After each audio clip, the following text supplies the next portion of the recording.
Viewers எல்லாருக்குமே வணக்கம். இந்த நம்ம சேனல்ல நம்ம களி எப்படி செய்யலாம்ன்றத பார்க்கலாம்.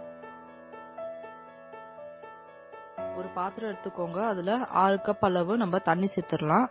எந்த கப்ல ராகி எடுக்கிறீங்களோ அதே கப் அளவுல தான் இருக்கணும். தண்ணி சூடாயிட்ட அப்புறம் 1 ஸ்பூன் அளவு உப்பு சேர்த்துக்கலாம். அப்புறம் 1 கப் அளவு அரிசி நம்ம எந்த கப் அளவு தண்ணி எடுத்திருக்கோமோ அதே அளவுல தான் இருக்கணும். இப்போ இதெல்லாம் மிக்ஸ் பண்ணி விட்டுறலாம். இப்போ அரிசி நல்லா வேகணும். அரிசி வெந்துட்டதுக்கு அப்புறம் நம்ம மீடியம் ஃப்ளேம்க்கு ஸ்டவ் மாத்திட்டு 1.5 கப் அளவு ராகி சேர்த்துக்கலாம். ராகி சேர்த்துட்டு நீங்க மிக்ஸ் பண்ணி விடக்கூடாது. ஏன்னா ராகி மாவு அந்த அரிசியோட சூட்லயே வேகணும். நம்ம ஒரு 10 நிமிஷம் இதை மீடியம் ஃப்ளேம்க்கு மாத்திட்டு இந்த மாதிரி பாதியா க்ளோஸ் பண்ணி வச்சிடலாம். இப்போ ஒரு 10 நிமிஷம் கிட்ட ஆயிருக்கு. மாவு நல்லாவே வெந்திருக்கும். இந்த சமயம் ஒரு மத்து இல்லனா கரண்டியோட பின்புறத்தை எடுத்து அந்த மாவை இந்த மாதிரி கொஞ்சம் கொஞ்சமா நம்ம மிக்ஸ் பண்ணி விட்டுறலாம். நீங்க ஒரு சைடாவே இதை மிக்ஸ் பண்ணிட்டு வாங்க. ரொம்பவே வேகமா பண்ணீங்கன்னா உள்ள இருக்க மாவெல்லாம் சீக்கிரமா கட்டியாயிடும். அதனால பொறுமையா கொஞ்சம் கொஞ்சமா மிக்ஸ் பண்ணுங்க.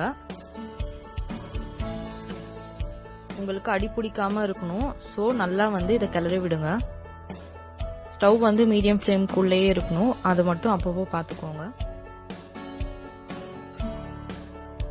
இப்போ இந்த மாதிரி நடுவில் அப்பப்போ கொஞ்சம் அப்பதான் நமக்கு மாவெல்லாம் கரெக்டா வேகும்.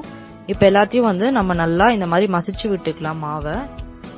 இப்போ நம்ம இன்னும் ஒரு 5 நிமிஷம் இதை க்ளோஸ் பண்ணி விட்டுறலாம். அப்பதான் எல்லாமே ஒன்னா வெந்து வரும். ஒரு 5 நிமிஷம் ஆயிடுச்சு. இப்போ இன்னொரு முறையும் நம்ம களியை நல்லா மிக்ஸ் பண்ணி விட்டுறலாம். நீங்க தண்ணி கம்மியா போட்டிருந்தீங்கன்னா இப்பவே அது ரொம்ப கட்டியாயிட்டு இருக்கும். சோ தண்ணி கொஞ்சம் எக்ஸ்ட்ராவா இருந்தாலும் பிரச்சனை இல்ல. சாப்பிடும் போது அப்பதான் உங்களுக்கு சாஃப்டா இருக்கும். சில பேர் தண்ணி கம்மியா போட்டிருப்பாங்க. அதனால ரொம்ப கட்டியாவே வந்துடும் களி. சாப்பிடும் போது நல்லா இருக்காது. இப்ப கொஞ்சம் உங்களுக்கு தண்ணியா தெரிஞ்சாலும் அது நீங்க பிசைஞ்சு உருண்டையா எடுக்கும் போது கரெக்டா இருக்கும். எப்போ இந்த மாதிரி அது குச்சியில ஒட்டி வருதோ அப்போ நீங்க ஸ்டவ் ஆஃப் பண்ணிடுங்க.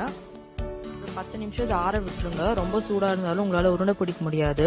கைய ஒரு முறை தண்ணியில நல்லா நனைச்சுக்கோங்க. அப்பதான் நம்மளுக்கு உருண்டை பிடிக்க வசதியா வரும். தண்ணி இல்லைன்னா கையிலே ஒட்டிக்கும். சோ அவ்வளவுதான், நம்மளோட டேஸ்டான களி உருண்டை ரெடி ஆயிடுச்சு. கீரை குழம்பு, வேர்க்கடலை சட்னி கூட ரொம்ப நல்லா இருக்கும். உங்களுக்கு இந்த ரெசிபி பிடிச்சிருந்தா like, subscribe and comment to Gayathri's kitchen corner. Thank you for watching.